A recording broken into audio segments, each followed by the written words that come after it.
Mesdames, Messieurs, bonsoir. Nous revoilà pour la suite de cette édition spéciale de Café Bactériaux au cœur de la résistance bactérienne.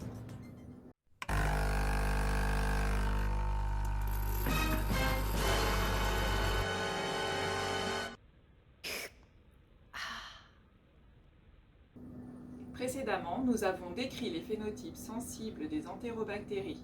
On va s'attaquer maintenant aux résistances acquises et plus particulièrement aux bêta-lactamases à spectre étendu. Et on retrouve tout de suite nos célèbres collaborateurs présents sur le terrain, Dodd et Koch. Mais avant ça, écoutez ce point proposé par Alexander Yassin.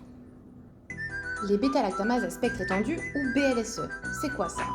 Ce sont des enzymes bactériennes découvertes dans les années 80 qui touchent les céphalosporines de 3e génération, plus ou moins de 4e, et l'astréoname.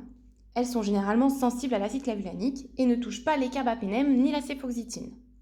Reprenons les exemples des différents groupes de nos entérobactéries dont vous voyez les phénotypes sauvages ici. J'ajoute une BLSE et hop, ça donne ça. Amox, Ticard, Pipé, au placard. Les céphalosporines de 1re, 2e et 3e génération, ciao. Il nous reste seulement des fois les C4G et les carbapénèmes. C'est pas grand-chose. Et pourquoi donc les rechercher ? Il existe plusieurs réponses. Tout d'abord, ces enzymes peuvent être dues à plusieurs gènes qui sont souvent présents sur des plasmides. Un plasmide est une molécule d'ADN différente de l'ADN basique de la bactérie qui peut se transmettre. Je vous montre. Voici deux bactéries. L'une ne possède pas le plasmide BLSE et est donc plutôt sympathique. L'autre possède, en plus de son chromosome, un plasmide avec ce fameux gène BLSE, ce qui la rend tout de suite plus désagréable. S'il y a match Tinder, coup de foudre et contact, le plasmide peut se répliquer et atteindre la bactérie voisine. C'est transmission garantie. Donc, du fait de la résistance aux bêta-lactamines, on a un risque d'échec thérapeutique élevé, d'autant plus important que les BLSE sont souvent associés à d'autres gènes de résistance sur leur plasmide. En plus, la transmission d'un plasmide est facile. Il faut donc isoler les patients atteints pour éviter une épidémie. Bon, et comment les cherche-t-on, ces BLSE ? Bonne question. Le problème est de ne pas les confondre avec une céphalosporinase déréprimée, qui correspond à l'augmentation de la production de la céphalosporinase naturelle chromosomique et qui n'est donc pas transmissible et ne nécessite pas de précaution contact. Cette céphalosporinase déréprimée ne concerne que les bactéries qui possèdent le gène sur leur chromosome, c'est-à-dire Escherichia coli et les bactéries du groupe 3. Alerte piège, cela ne concerne donc pas les Klebsiella. Elle touche les pénicillines associées aux inhibiteurs de bêta-lactamase, les C1G, C2G, C3G et la céfoxytine. Pour Escherichia coli, voici les antibiogrammes sauvages, avec BLSE et céphalosporinase déréprimée.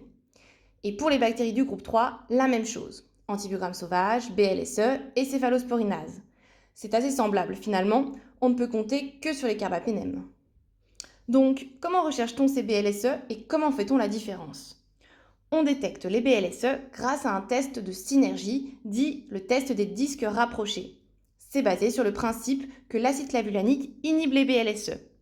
On met donc côte à côte un disque de C3G ou de C4G avec un disque contenant de l'acide clavulanique. Et si on observe après culture une image de synergie, c'est une BLSE. Une image de synergie est un élargissement de la zone d'inhibition autour de la C3G en forme de bouchon de champagne. C'est bien français, ça, tiens.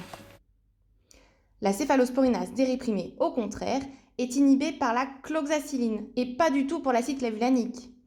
Donc si, sur un milieu sans cloxacilline, les C3G sont résistantes et qu'elles deviennent sensibles sur un milieu de culture avec cloxacilline, bingo, c'est sûrement une céphalosporinase déréprimée.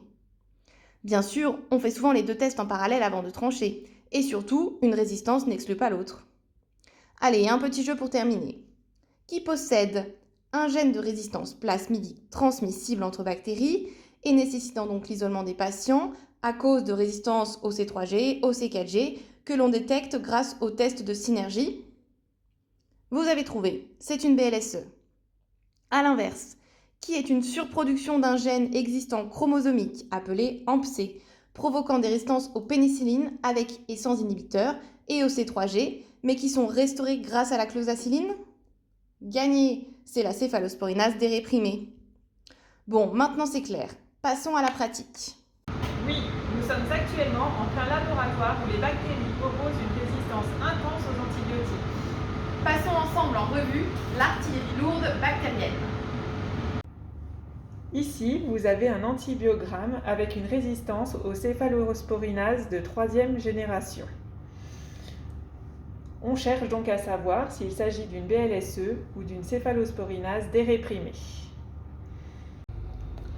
Comme Yersin nous l'a expliqué, on fait en parallèle le test de synergie, où l'on place côte à côte une céphalosporine de 3e génération avec un disque contenant de l'acide clavulanique. On appelle ça des disques rapprochés dans notre jargon. On ajoute aussi 2 antibiogrammes.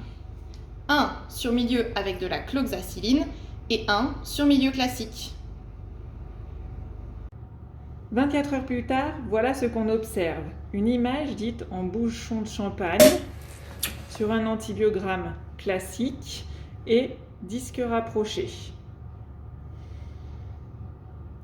Et un antibiogramme sur cloxacilline qui n'a pas bougé au niveau des C3G.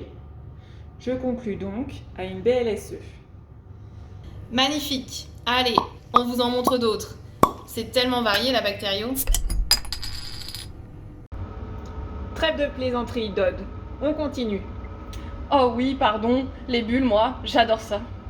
Regardez bien sur l'antibiogramme de départ. On est résistant aux pénicillines sans inhibiteur et avec inhibiteur. Au C3G, et notez bien que le diamètre de la ticarclave est plus petit que la ticarcilline seule. Sur les disques rapprochés, on ne voit pas d'image de synergie en bouchon de champagne. Par contre, regardez ce qu'il se passe sur le milieu cloxacilline. Les résistances des C3G ont complètement disparu. Et les diamètres d'inhibition sont complètement restaurés. C'est magique! Allez, je vous en montre un autre. Même sans champagne, c'est sympa aussi.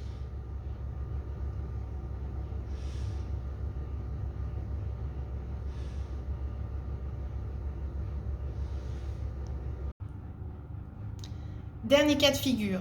Vous avez cet antibiogramme de départ résistant aux pénicillines avec inhibiteur et au C3G. Et voici les résultats des tests de détection. Image de synergie sur l'antibiogramme de départ, les disques rapprochés et le milieu cloxacilline, associés à la restauration des diamètres d'inhibition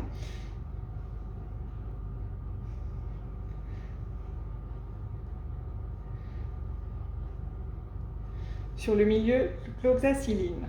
On a donc le combo BLSE et céphalosporinase déréprimée. Incroyable! Ça se fait! Allez, Chin chin! Et c'est la fin de ce journal. À suivre la météo et votre divertissement du vendredi Top Chef et vos invités très spéciaux Campylobacter jejuni et Salmonella enterica. Bonne soirée sur Bactério Channel.